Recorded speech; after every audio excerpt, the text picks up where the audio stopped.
Assalamualaikum, saya Cipta Hening, pengasuh Majelis Dzikir dan Tasawuf Sirul Asror Mojokerto, sebuah majelis yang mengajarkan dan membimbing perjalanan rohani melalui jalur Nur Muhammad. Sebuah majelis yang bersanadkan kepada Sayyidi Syekh Nur Alam Shah Utsman bin Harun Utsman.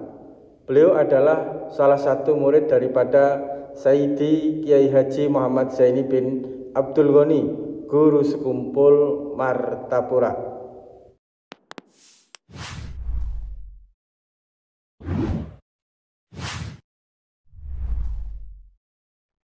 Perjalanan rohani itu adalah sebuah perjalanan yang meningkatkan produktivitas dan kualitas hidup daripada manusia, bukan mendowngrade, bukan justru membuat perjalanan hidup manusia itu menjadi lemah, menjadi tambah rendah, menjadi tambah tidak produktif di dalam kehidupannya.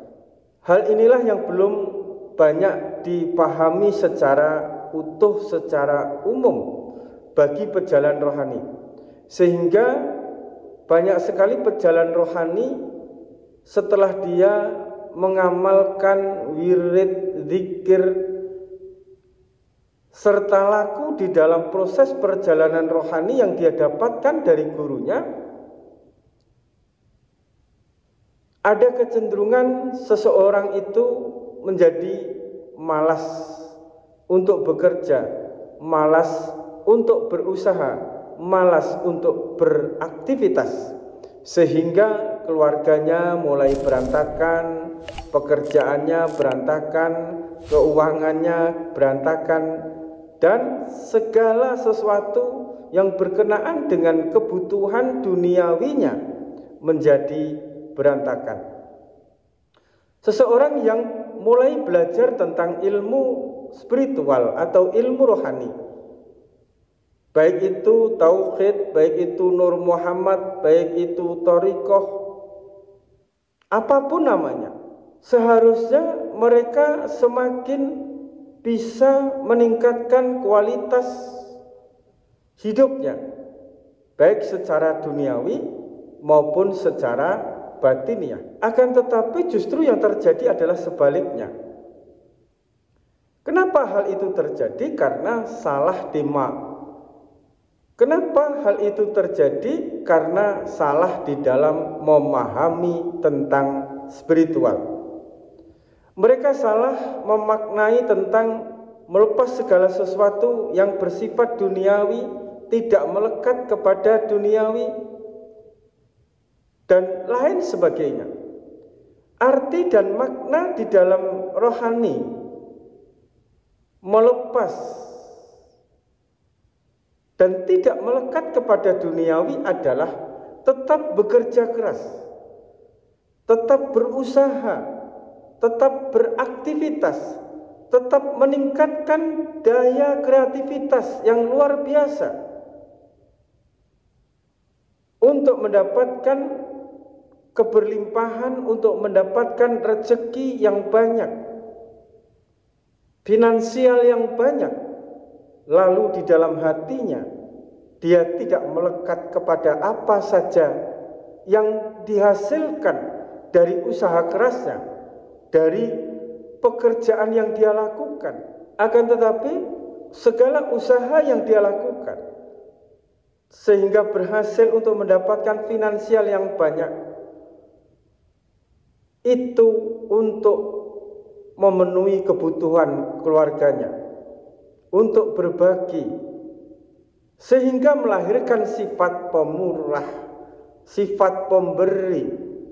Dan sifat pemurah serta pemberi ini adalah suatu perbuatan yang dicintai oleh Allah. Tidak melekat kepada duniawi bukan berarti berpangku tangan, bermalas-malasan, tidak bekerja, tidak beraktivitas, lalu hanya mengandalkan zikirnya, wiridnya, kholwatnya, supaya Allah itu mencukupi kebutuhannya. Pandangan yang demikian ini adalah pandangan yang salah dan pandangan yang menyesatkan. Arti dan makna berserah yang sesungguhnya adalah setelah kita bekerja keras. Kita bekerja keras, kita membanting tulang, memeras keringat untuk mendapatkan sesuatu, untuk meraih sesuatu, demi mencukupi kebutuhan diri sendiri, kebutuhan keluarga, dan kebutuhan orang-orang di sekitar kita. Namun hasilnya kita berserah kepada Allah Subhanahu wa ta'ala. Inilah yang dinamakan tidak melekat kepada duniawi dan berserah seutuhnya kepada Allah Subhanahu wa ta'ala. Ingat bahwa sesungguhnya Allah itu selalu mendahului makhluknya. Apabila kita berjalan menuju Allah 1 langkah, Allah telah berjalan menuju kita 10 langkah. Apabila kita mengingat Allah, Allah terlebih dahulu mengingat kita. Apabila kita mencintai Allah, maka Allah terlebih dahulu mencintai kita. Kalau kita rebahan saja, maksudnya setiap hari kita gunakan waktu kita untuk berzikir, Allah tambah senang. Allah ingat terus kepada kita. Akan tetapi jangan ditafsirkan dan jangan meminta kepada Allah supaya Allah mencukupi kebutuhan kita dan Allah mencukupi kebutuhan keluarga kita. Rebahan-rebahan saja, mengingat-mengingat saja. Akan tetapi apabila kita meminta kepada Allah untuk mencukupi kebutuhan kita dan keluarga kita, maka kita harus bekerja, harus beraktivitas. Nah, disinilah sebenarnya letak daripada keagungan Allah Subhanahu wa ta'ala. Apabila kita mulai bekerja, beraktivitas untuk mendapatkan rezeki sehingga kebutuhan keluarga kita itu tercukupi, maka Allah terlebih dahulu bekerja untuk kita. Bagaimana caranya Allah bekerja untuk kita? Misalnya, esok hari kita mempunyai rencana kerja. Kita bertemu dengan si A, dengan si B, dengan si C, membicarakan tentang rencana kerja ke depan. Allah terlebih dahulu bekerja untuk kita, mengingatkan si A, si B, si C bahwa besok itu akan bertemu dengan kita. Lalu si A, si B, si C diingatkan oleh Allah untuk mempersiapkan segala sesuatu keperluan yang akan kita bicarakan besok hari. Kalau kita berzikir, ya Allah hanya mengingat kita saja. Kalau kita bekerja, maka Allah terlebih dahulu bekerja untuk kita. Bekerja untuk mempersiapkan segala sesuatu yang akan kita kerjakan. Sehingga apabila kita telah sampai di tempat kerja, maka segala sesuatunya telah siap, tinggal kita bekerja. Lalu di dalam pekerjaan yang kita lakukan itu, barulah kita berserah kepada Allah tentang hasilnya. Prosesnya kita yang menjalani. Prosesnya lakukanlah dengan ikhlas, dengan ridho, dengan senang hati, dengan cinta.